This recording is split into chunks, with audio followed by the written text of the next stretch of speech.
திராவிடத்தின் தலைவர் தளபதியார் அவர்களின் பிறந்தநாள் விழா வழக்கறிஞர் கெல்லை ரவீந்திரன் தலைமையில் நடைபெற்றது.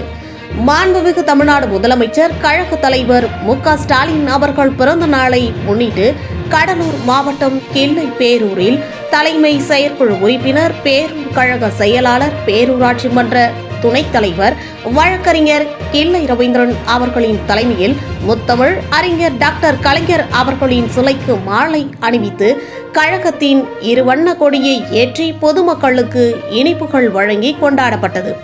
இதில் கழக நிர்வாகிகள், தொண்டர்கள் மற்றும் பொதுமக்கள் என பலர் கலந்து கொண்டனர்.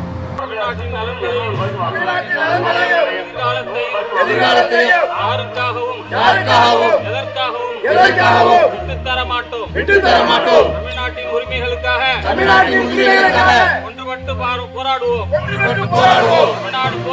தமிழ்நாடு போராடும். தமிழ்நாடு வெல்லும். இதுதான் ஒரே இலக்கு. கெல்லை மீடியா சேனலை லைக் பண்ணுங்க, ஷேர் பண்ணுங்க, கமெண்ட் பண்ணுங்க, மறக்காம சப்ஸ்கிரைப் பண்ணுங்க. பக்கத்தில் இருக்க பெல் ஐக்கானையும் கிளிக் பண்ணுங்க. அப்பதான் நாங்க போடுற வீடியோஸ் உங்களுக்கு நோட்டிஃபிகேஷன்ல வரும்.